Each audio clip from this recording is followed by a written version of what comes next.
तो कल हमने पढ़ा था एक्सरसाइज 10.3 का क्वेश्चन नंबर 3 कर लिया था। और 10.4 स्टार्ट कर दी थी। क्वेश्चन नंबर 1 मैंने एक्सप्लेन कर दिया था, सेकंड करेंगे आज हम। 1 को मैं वापस से 2 मिनट में एक्सप्लेन कर देती हूँ फटाफट, छोटा सा है क्योंकि ज्यादा बड़ा नहीं है। तो शुरू से ही कर देते हैं 10.4 को। Class 9 chapter number 4, chapter number 10, mathematics subject, exercise 10.4। Two circles of radii 5 metre. इसने क्या बोला है, क्वेश्चन नंबर 1 में एक्सप्लेन कर दीजिए, बहुत इजी सा है। दो सर्कल है, एक सर्कल का रेडियस है 5 सेंटीमीटर और दूसरा सर्कल है, इसका रेडियस है 3 सेंटीमीटर।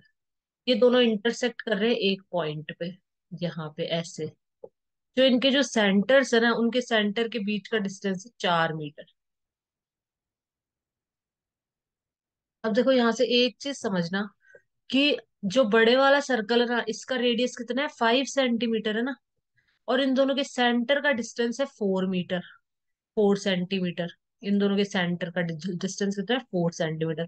इसका मतलब जो इस वाले सर्कल का जो सेंटर होगा वो इसके अंदर ही लाया करेगा। ठीक है, यहाँ से दिमाग लगा लेना है कि ये बड़े वाला सर्कल 5 सेंटीमीटर का है और इन दोनों सेंटर के बीच का जो डिस्टेंस है वो 4 सेंटीमीटर है। तो जो यहाँ पे जो सेंटर है वो इस बड़े वाले सर्कल के अंदर ही आएगा यहाँ पे। फिर इसने बोला है कि इस वाले सर्कल का क्या है, 3 सेंटीमीटर है इस वाले सर्कल का। ठीक है, तो यहाँ पे मैं इसको थोड़ा ठीक से बना देती हूँ डायग्राम को, 1 मिनट।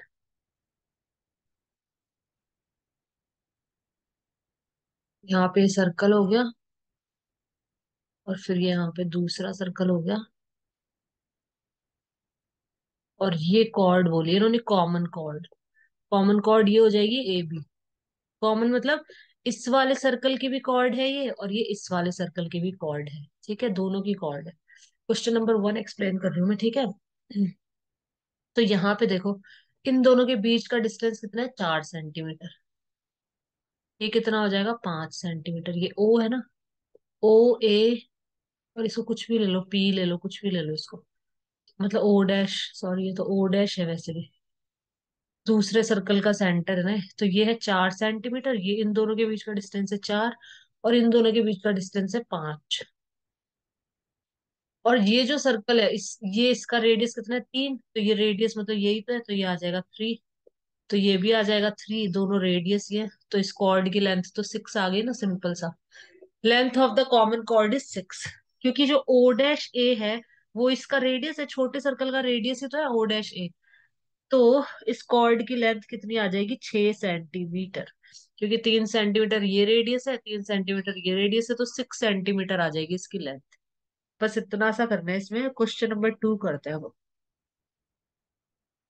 क्वेश्चन नंबर 2 में क्या बोला इसने,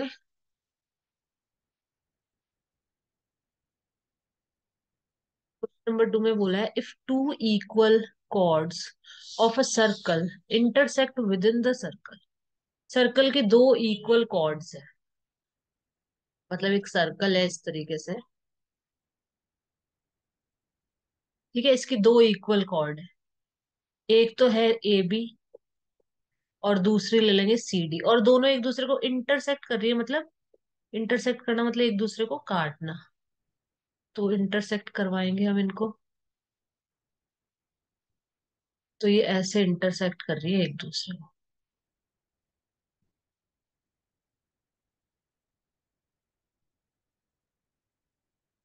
दोनों एक दूसरे को ऐसे इंटरसेक्ट कर रही है। ठीक है, दोनों इक्वल कॉर्ड है, ये दे रखा है सी डी, ये दूसरी कॉर्ड है, और ये दोनों एक दूसरे को इंटरसेक्ट कर रही है within the circle, circle के अंदर ही देखो। ठीक है, prove that the segment of one chord are equal to the corresponding segment of other chord. इसको अगर मैं ई ले लूं यहाँ पे, तो हमें प्रूव क्या करना है कि ये जो ए बी है ना पूरी, इसने बोला सेगमेंट मतलब ये ए ई प्लस ई बी। जो ए ई है वो किसके इक्वल होनी चाहिए, ई डी के इक्वल होनी चाहिए। सेगमेंट मतलब एक तरह से इसके टुकड़े, जो ए बी पूरी जो कॉर्ड है, इसका सेगमेंट मतलब ये जो ए ई है ये किसके बराबर होना चाहिए, ई डी के बराबर होना चाहिए। और ये जो ई बी है ये किसके बराबर होना चाहिए, सीई के। मैं लिख देती हूँ, हमें क्या प्रूफ करना है। इसने बोला है कि सेगमेंट ऑफ वन कॉर्ड, इस एक कॉर्ड के जो सेगमेंट बने हैं, मतलब ये ए ई, इसका क्या सेगमेंट है, ए ई है ना। तो ये जो ए ई है, ये किसके बराबर होना चाहिए, ये बराबर होना चाहिए ईडी के। एक तो ये चीज प्रूफ करनी है, ठीक है। और दूसरी क्या प्रूफ करनी है हमें, दूसरी प्रूफ करनी है कि जो बीई है, बीई लिख देती हूँ रुको, जो बीई है वो किसके इक्वल होनी चाहिए, वो इक्वल होनी चाहिए सीई के। मतलब इस कॉर्ड के सेगमेंट, मतलब जो एई है इसका हिस्सा, एक तरह से एई है इसका ये हिस्सा इस वाले हिस्से के बराबर हो, और ये वाला हिस्सा इस वाले हिस्से के, ये आपस में बराबर हो, ये हमें प्रूव करना है ये चीज। तो इस क्वेश्चन को हम करेंगे अब। यहाँ से ओपन कर लेते हैं एक बार।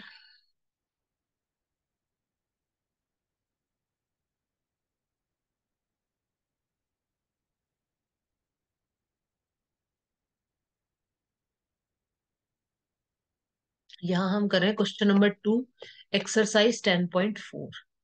सबसे पहले हम डायग्राम बनाएंगे। क्वेश्चन ने बोला है, वापस मैं समझा देती हूँ, कि एक सर्कल है, उस सर्कल के अंदर दो कॉर्ड्स हैं, दोनों कॉर्ड्स क्या है, इक्वल है, बराबर है। एक तो कॉर्ड है ए बी। कॉर्ड क्या होती है, जो सर्कल को दो सरकमफ्रेंस पे दो जगह पे मीट करे, ऐसे ये कॉर्ड होती है इस तरह की। और दूसरी कॉर्ड है सी डी, इसका नाम है सी डी। इसने बोला कि ये दोनों कॉर्ड क्या कर रही है, इंटरसेक्ट कर रही है। तो ये इंटरसेक्ट कर रही है किस पॉइंट पे, ई पॉइंट पे। इसका हम नाम ले लेते हैं ई। ठीक है, इतना बोला है। अब हमें टू प्रूव, यहाँ पे टू प्रूव मैं लिख देती हूँ। टू प्रूव, क्या प्रूव करना है हमें यहाँ पे,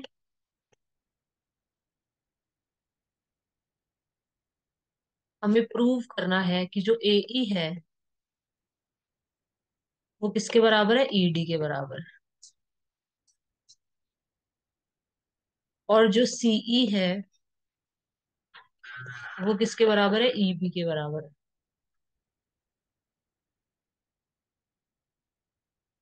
ये हमें प्रूव करना है, ठीक है। और हमें गिवन क्या है, हमें गिवन है कि जो ए बी है और सी डी है वो बराबर है। गिवन भी लिख दो। सबसे पहले गिवन लिखा जाता है, उसके बाद टू प्रूव लिखा जाता है, ठीक है ना। तो गिवन में हम लिख सकते हैं कि जो ए बी है, जो एक कॉर्ड है दोनों, ये आपस में इक्वल है। ये सारी चीजें लिखनी होंगी एग्जाम में इस तरीके से, ठीक है। अब इसमें हम क्या करेंगे, इसमें सर्कल का जो सेंटर होगा ना, सेंटर ओ, यहाँ से हम क्या करेंगे, यहाँ से हम एक परपेंडिकुलर ड्रॉ करेंगे यहाँ पे, और इसको एम नाम दे देंगे यहाँ पे।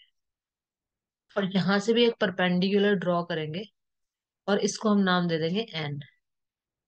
परपेंडिकुलर बायासेक्टर का मतलब होता है कि 90 डिग्री पे है, और ये बायासेक्ट भी कर रहा है। ठीक है, किसको बायासेक्ट कर रहा है, इस पूरी को, ए बी को बायासेक्ट करेगा ये। थोड़ा ठीक से बना देती हूँ इस वाले को। परपेंडिकुलर बायसेक्टर है किसका, ए बी का। और ओ एम, ओ एम किसका परपेंडिकुलर बायसेक्टर है, ए बी का है। और जो ओ एन है ये सी डी का परपेंडिकुलर बायसेक्टर है। तो अब हम यहाँ पे प्रूफ चालू कर देते हैं अपना प्रूफ। ठीक है, तो यहाँ पे प्रूफ स्टार्ट कर देते हैं। ये 90 डिग्री के हो जाएंगे, मिला दो जैसे। ये दोनों 90 डिग्री के होते हैं परपेंडिकुलर बायसेक्टर। अब देखो, अब इसके अंदर हमें क्या करना है, इसके अंदर देखो, सबसे पहले ए बी और सी डी बराबर है, पहले मैं यहाँ ये लिख रही हूँ, A B is equal to C D. A B और सी डी दो कॉर्ड है जो बराबर है। ये क्या है, हमें गिवन है, दे रखा है क्वेश्चन के अंदर, ठीक है। अब ए बी और सी डी बराबर है ना, तो ओ एम क्या है, परपेंडिकुलर बायसेक्टर है किसका, ए बी का। तो हम यहाँ लिखेंगे ओ एम इज परपेंडिकुलर, ये साइन बना है तुम्हें लिखना है, perpendicular bisector, bisector of A B. O M क्या है, ए बी का परपेंडिकुलर बायसेक्टर। बायसेक्ट क्या करता है, जो इसको दो बराबर भागों में बांटे। मतलब जो ओ एम है ये इसको टू इक्वल पार्ट्स में डिवाइड कर देगा, किसको, ए बी को, इस कॉर्ड को। तो A M is equal to M B हो जाएगा। तो यहां से हम लिख सकते हैं, इधर ही लिख रही हूँ मैं, यहां से मैं लिख सकती हूँ कि जो ए एम है और एम बी बराबर है, क्योंकि जो ओ एम है वो परपेंडिकुलर बाया सेक्टर है। बाया सेक्टर मतलब ये ए एम और एम बी पूरी ए बी को दो इक्वल पार्ट्स में डिवाइड कर देगा। फिर मैं लिखूंगी O N. O N is perpendicular bisector of C D. O N किसका परपेंडिकुलर बायसेक्टर है? सी डी का। इसका मतलब हुआ कि ये जो ओ एन है ये सी डी को दो इक्वल पार्ट्स में डिवाइड करता है। C N is equal to N D. तो यहां से हम लिख सकते हैं C N is equal to N D. ठीक है ना, यहां से हम ये लिख सकते हैं।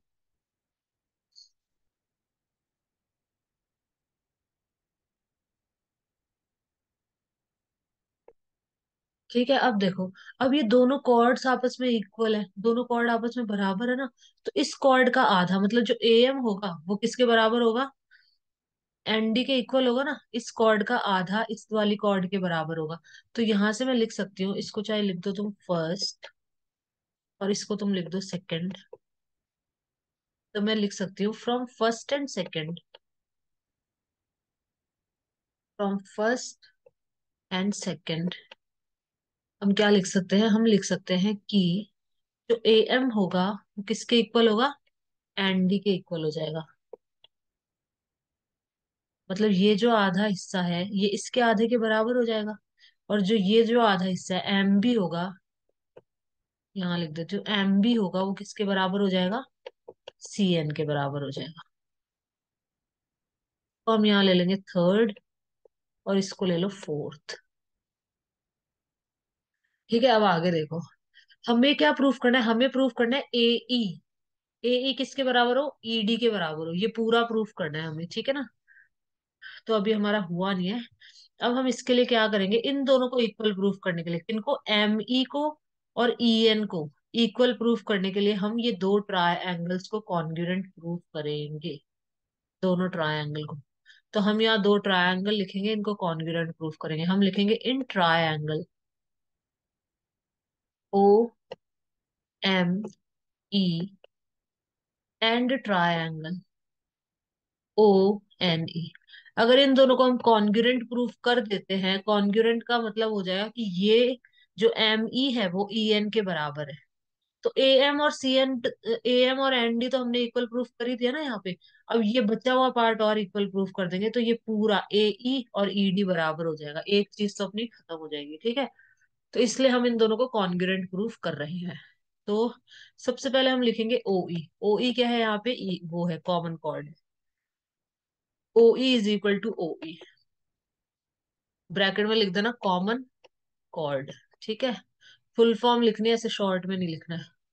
फिर ओ एम और ओ एन, ओ एम और ओ एन दोनों इक्वल हो जाएंगे। क्यों इक्वल होंगे? क्योंकि हमने थ्योरम पढ़ी थी, थ्योरम में लिखा था कि अगर दो कॉर्ड्स इक्वल हैं, अगर दो कॉर्ड्स इक्वल हैं तो सेंटर से जो उनका डिस्टेंस होगा ये भी इक्वल होगा। तो यहाँ पे वो थ्योरम लिख देना पूरी कि if two chords are equal then they are equidistant from the center. वो थ्योरम लिखनी है यहाँ पे। तो ये 90 डिग्री है ये वाला एंगल ओ एम ई, तो हम लिखेंगे angle O M E is equal to angle O N E. ये दोनों एंगल आपस में 90 डिग्री के ना, तो इज इक्वल टू 90 डिग्री। तो ये दोनों एंगल इक्वल है, ये लिख देंगे हम यहाँ पे। ठीक है, तो तीन चीज हो गई, एस से एस लग जाएगा इसमें, साइड एंगल साइड। तो by S by S A S congruency rule. तो S A S congruency rule से क्या हो जाएगा? ये दोनों ट्रायंगल आपस में कॉन्ग्रुएंट हो जाएंगे। Triangle O M E is congruent to triangle O N E. दोनों कॉन्ग्रुएंट हो गए। अब अगर दोनों ट्रायंगल कॉन्ग्रुएंट है तो इनकी कॉरस्पॉन्डिंग पार्ट सब इक्वल है, मतलब ये जो साइड है एम ई है वो ई एन के बराबर बराबर हो जाएगी। यहाँ लिख लिया हमने M E is equal to E N. M E और ई एन क्या हो जाएंगे? आपस में इक्वल हो जाएंगे। ठीक है, अब देखो ए एम और एन डी दोनों बराबर थे, एम ई और ई एन भी बराबर हो गए तो पूरा ए ई और ई डी इक्वल हो गया। तो हम यहाँ लिख सकते हैं कि, चलो इसको लिख के ही दिखा देते हैं, हम यहाँ लिखेंगे A M is equal to N D. ये हमने प्रूव कर दिया था थर्ड वाली में, ये जो थर्ड इक्वेशन है ये लिखी मैंने यहाँ पे वापस, ठीक है। अब इसमें हम इसमें ऐड करेंगे एम ई, यहाँ पे हम जोड़ देंगे A M plus, A M में अगर मैं प्लस करती हूँ किसको, एम ई को, और एन डी में अगर मैं प्लस करूँ किसको, ई एन को, तो ये पूरा कितना हो जाएगा, A E is equal to E D. A E और ई डी क्या हो जाएगा, आपस में इक्वल हो जाएगा। ए ई और ई डी आपस में इक्वल हो जाएगा, ठीक है। तो चाहे फिफ्थ इक्वेशन लिख दो यहाँ पे, और इसको अगर वापस नहीं लिखना है तो यहाँ पे हम लिख सकते हैं, थर्ड इक्वेशन ही लिखी थी ना मैंने यहाँ पे, तो हम यहाँ लिख सकते हैं from equation third and fifth, इन दोनों को मिलाकर ये चीज आ जाएगी। तीसरी मतलब इस वाली को और इस वाली को अगर हम इन दोनों को ऐड कर देते हैं, इन दोनों इक्वेशंस को ऐड करने पे ये हो जाएगा और ये आ जाएगा हमारा आंसर। फ्रॉम मत लिखो, यहाँ लिखो एडिंग इक्वेशन 3 एंड 5, थर्ड और फिफ्थ को ऐड करने पे ये आ जाएगा। तो एडिंग लिख देते हैं, एडिंग इक्वेशन मतलब इनको ऐड करेंगे। और ऐड हमेशा कैसे करते हैं, राइट हैंड साइड वाले को राइट हैंड साइड वाले के साथ। एडिंग इक्वेशन 3 एंड 4 मतलब इसको इसके साथ ऐड किया जाता है, इसको इसके साथ ऐड किया जाता है, ऐड हमेशा ऐसे होता है। तो ऐड कर दिया तो ये आ गया हमारा, एक चीज तो हो गई प्रूफ, ये वाली चीज प्रूव कर दी ना अपन ने। अब ये और प्रूव करनी है। अब इसके लिए हम करते हैं, इसको मिटाऊंगी और फिर ये प्रूव करेंगे बस लास्ट। ठीक है, इसने क्या बोला है कि जो सेगमेंट है कॉर्ड के वो बराबर होने चाहिए, क्वेश्चन में ये बोला था। तो ये कॉर्ड ए बी कॉर्ड है, इसके सेगमेंट मतलब एक तरह से इसका टुकड़ा, इसका भाग, जैसे इसका भाग क्या हो गया, ए ई और ई डी दो पार्ट्स में डिवाइड होगी ना इंटरसेक्ट होने के बाद। तो ए ई किसके इक्वल होना चाहिए, ई डी के, तो ये हमने प्रूफ कर दिया है। अब हमें प्रूफ करना है कि जो सीई है और ई बी है ये भी आपस में बराबर है। तो इसके लिए हम इसको मिटा देंगे एक बार, ये मैं पूरा रफ कर देती हूँ।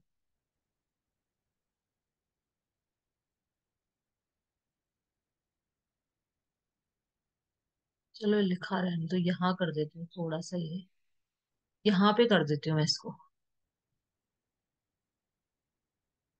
ठीक है, ये सारी चीजें होगी, अब मैं इसको यहाँ कर रही हूँ, रब कर देते हैं छोटा सा, ये बस 2 लाइन है, ये भी हो जाएगा।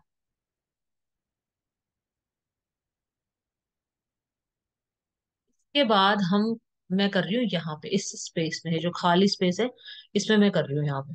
तो यहाँ पे क्या हो जाएगा, इसके अंदर ये हमने प्रूफ कर दिया ना यहाँ तक, ई एन और ये होगा, ये सीपीसीटी से हो जाएगा, ये दोनों कॉन्ग्रुएंट है तो सीपीसीटी से ये भी इक्वल हो जाएगा। यहाँ लिख देना सीपीसीटी, मैं लिख ही दे,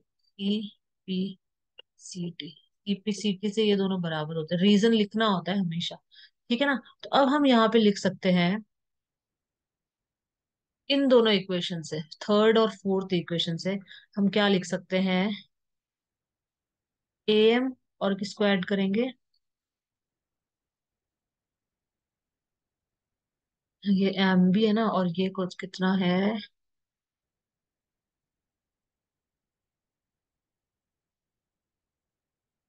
एम बी में से माइनस करेंगे एम यू। अब इन दोनों को फोर्थ और फिफ्थ, अब हम लिखेंगे यहाँ पे सब्ट्रैक्टिंग, सब्ट्रैक्टिंग पूरा लिख लेना, सब्ट्रैक्टिंग इक्वेशन 4 एंड 5, 4 और 5 को सब्ट्रैक्ट करेंगे।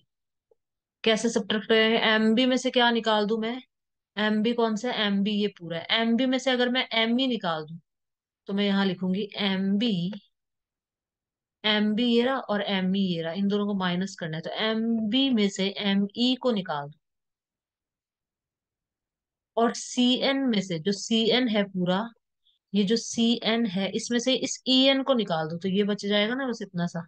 सी एन में से किसको माइनस कर दो, ई एन को।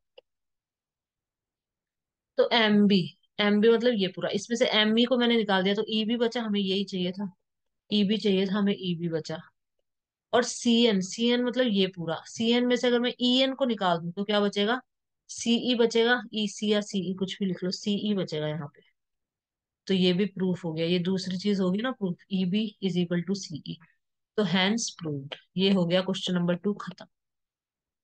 यहाँ पे हमारा क्वेश्चन नंबर 2 खत्म हो गया, ठीक है। ये इस तरीके से करना है। वापस से फटाफट एक्सप्लेन कर देती हूँ। क्वेश्चन नंबर 2 में क्या बोला था, एक सर्कल है, उस सर्कल के अंदर दो कॉर्ड्स हैं, ए बी और सी, और दोनों कॉर्ड क्या है, इक्वल लेंथ की है। दोनों कॉर्ड्स की लेंथ क्या है, इक्वल है। ये दे रखा है इसमें, ठीक है। तो हमने यहाँ परपेंडिकुलर बाइसेक्टर ड्रॉ करे सबसे पहले, और इसको इससे मिला दिया, ठीक है। फिर हमने क्या किया, ये परपेंडिकुलर बाइसेक्टर है ना, हाँ हमें क्या बोला था कि इसके जो सेगमेंट उनको इक्वल प्रूफ करना है। इसके सेगमेंट्स को इक्वल प्रूफ करना है। ए बी के सेगमेंट, ए बी का सेगमेंट क्या हो गया, ए ई और ई बी, और सी डी के सेगमेंट क्या हो गए, सी डी का सेगमेंट हो जाएगा ई सी, और ये ई डी। तो हमें प्रूफ करना है कि ए ई तो ई डी के बराबर है, और जो सी ई है वो ई बी के बराबर है, ये प्रूफ करना है, ठीक है। तो हमने क्या किया, यहाँ पर ये परपेंडिकुलर बाइसेक्टर ड्रॉ करें। परपेंडिकुलर बाइसेक्टर मतलब ए बी को दो बराबर भागों में बांटेगा ये, तो ए एम और एम बी इक्वल हो जाएंगे, ठीक है। ए एम और एम बी इक्वल हो जाएंगे, और यहाँ से सी एन और एन डी इक्वल हो जाएंगे।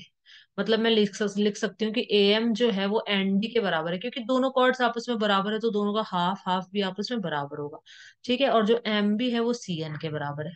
तो ये सब चीजें यहाँ ऊपर लिख दी थी, और फिर उसके बाद ये इतना तो इक्वल प्रूफ हो गया ना। अब इन दोनों को इक्वल प्रूफ करने के लिए ये दो छोटे छोटे ट्रायंगल्स को कॉन्ग्रुएंट प्रूफ कर दिया, तो ये दोनों भी इक्वल प्रूफ हो गए। इक्वल प्रूफ हो गए मतलब ए ई और ई डी दोनों बराबर हो गए। फिर क्या करा हमने, फिर हमने करा ये जो पूरा सी एन है ना, इसमें से इसको निकाल दो। सी एन आधा है ना इस कॉर्ड का, इसमें से इसको निकाल दो, और इस आधे में से इसको निकाल दो, तो ये दोनों इक्वल हो जाएंगे। तो इस तरीके से हमने पूरा क्वेश्चन कर दिया था। अब हम नेक्स्ट क्वेश्चन करेंगे, क्वेश्चन नंबर 3। अब हम आ जाते हैं क्वेश्चन नंबर 3 पे। ये वाले क्वेश्चन के में थोड़ा टाइम लग रहा है, और थोड़ा सा समझना भी ज्यादा है यहाँ पे। ठीक है, अब नेक्स्ट क्वेश्चन पे चलते हैं। अब नेक्स्ट क्वेश्चन क्या कह रहा है, नेक्स्ट क्वेश्चन कह रहा है, if two equal chords of a circle intersect within the circle. वापस इसने यही बोला कि दो इक्वल कॉर्ड है ए बी और सी डी, और ये सर्कल के अंदर ही इंटरसेक्ट कर रही है ई पॉइंट पे, ठीक है। Prove that the line joining the point of intersection to the center. अब ये जो पॉइंट ऑफ इंटरसेक्शन ये है अपना, ये रहा, और ये है हमारा सेंटर ओ। तो जो लाइन इनको ज्वाइन कर रही है, प्रूव करो कि जो लाइन इनको ज्वाइन कर रही है ना, ये वाली लाइन, तो ई में यहां लिख दीजिए नीचे। ये जो लाइन जो इनको ज्वाइन कर रही है, ये लाइन क्या है, prove that the line joining the point of intersection of the center makes equal angle with the chord. ये लाइन इक्वल एंगल बना रही है यहाँ पे भी और यहाँ पे भी। मतलब हमें प्रूव करना है कि एंगल ए ई ओ, लिख देती हूँ यहाँ पे, क्या प्रूव करना है हमें, हमें प्रूव करना है,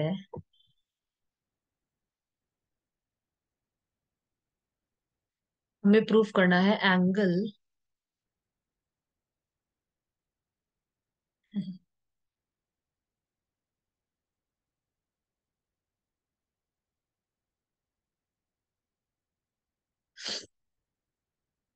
मतलब ये जो एंगल है और ये एंगल है, ये दोनों एंगल बराबर है, ये प्रूव करना है।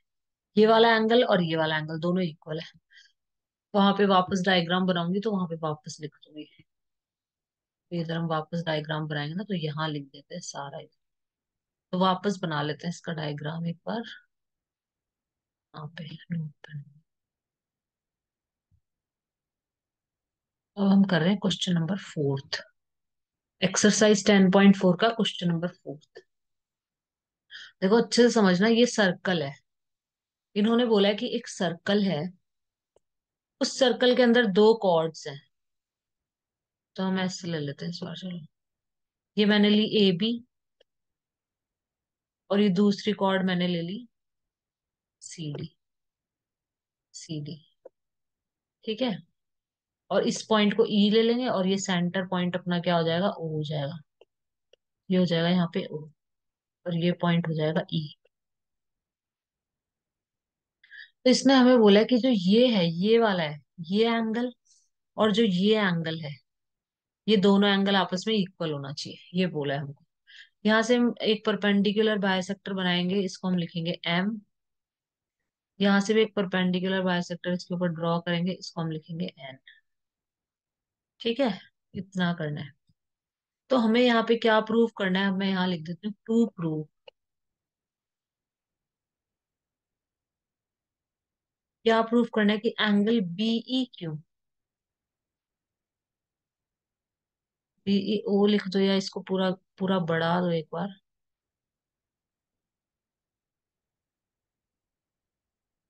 यहाँ क्यू ले लो और इसको यहाँ पे ले लो पी।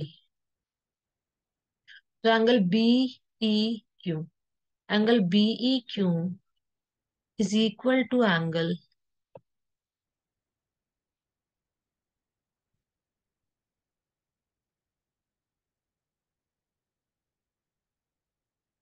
तो हम यहाँ ले लेंगे सी और इसको ले लेंगे डी। तो is equal to angle C E Q, ये प्रूव करना है कि मतलब जो ये वाला एंगल है और ये वाला एंगल है, ये दोनों इक्वल है।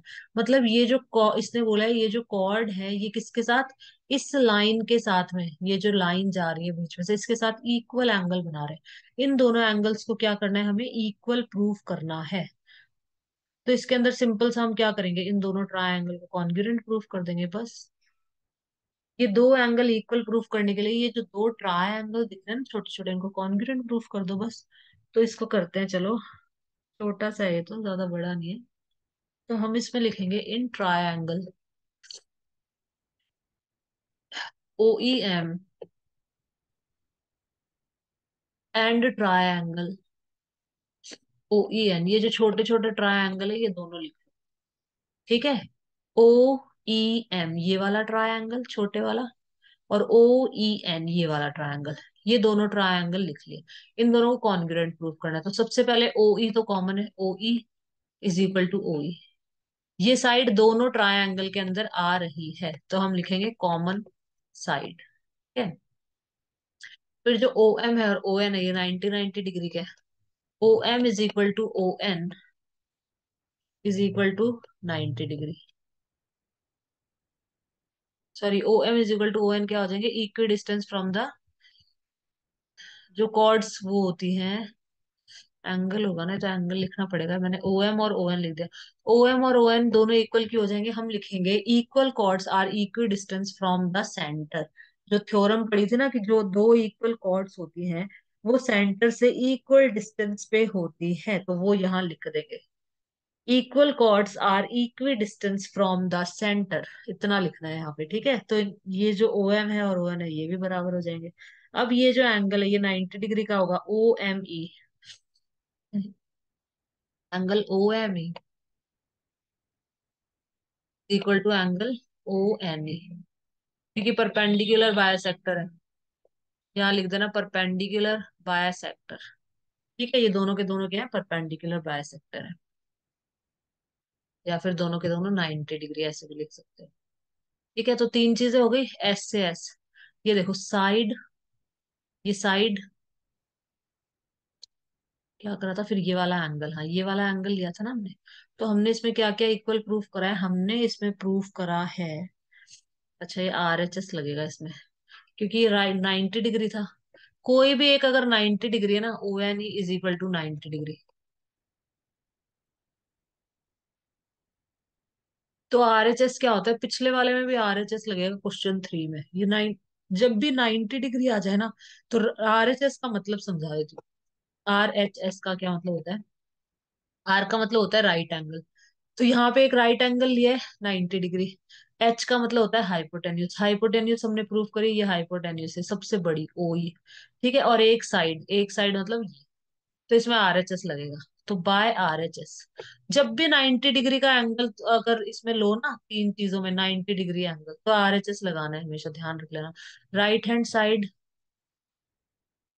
मतलब ये तीनों चीज फॉलो होनी चाहिए, सिर्फ एक राइट एंगल नहीं। राइट एंगल भी होना चाहिए, एक हाइपोटेन्यूज और एक कोई भी साइड, तो आरएचएस लगेगा। तो यहाँ पे हमने एक तो राइट एंगल लिया, एक हाइपोटेन्यूज और एक कोई भी साइड लिया। एस से एस तो इसमें लग नहीं रहा है, देखो एस से एस तो ऐसा लगता कि साइड इधर होता ना एंगल और साइड, तब लगता है एस एस, तो एस एस नहीं लगेगा इसमें, इसमें लगेगा आर एच एस। तो बाय आरएचएस कॉन्ग्रुएंसी रूल ये दोनों ट्रायंगल आपस में हो जाएंगे कॉन्ग्रुएंट। तो हम यहाँ लिखेंगे by RHS congruency rule triangle OEM is congruent to triangle OEN. ये दोनों ट्रायंगल आपस में क्या हो जाएंगे, कॉन्ग्रुएंट हो जाएंगे। अब ये दोनों कॉन्ग्रुएंट है तो ये दोनों एंगल इक्वल हो गए, प्रूफ बस यही प्रूफ करना था ना। तो हम यहाँ लिख सकते हैं angle B E Q is equal to angle C E Q, यही हमें प्रूफ करना था। बस ये हो गया हमारा प्रूफ। बाय सीपीसीटी लिखेंगे यहाँ पे, सीपी, ठीक है, बाय सीपीसीटी, हैंस प्रूव्ड। तो ये हो गया प्रूफ, ये इतना सा ही है बस। क्वेश्चन नंबर फोर्थ हमारा इतना सा ही है, दोनों को कॉन्ग्रुएंट प्रूफ कर देना है बस। अब नेक्स्ट पे चलते हैं, नेक्स्ट क्वेश्चन पे, क्वेश्चन नंबर 5 पे। Hello. Hello, hello. Hello, hello, हाँ हाँ खुशी। मेरे तो इस वीडियो में हम क्वेश्चन नंबर 3 तक ही करेंगे, नेक्स्ट वीडियो में हम क्वेश्चन नंबर 4 से स्टार्ट करेंगे। क्वेश्चन नंबर 4, 5 और 6 ये तीन क्वेश्चन करेंगे, फिर एक्सरसाइज खत्म।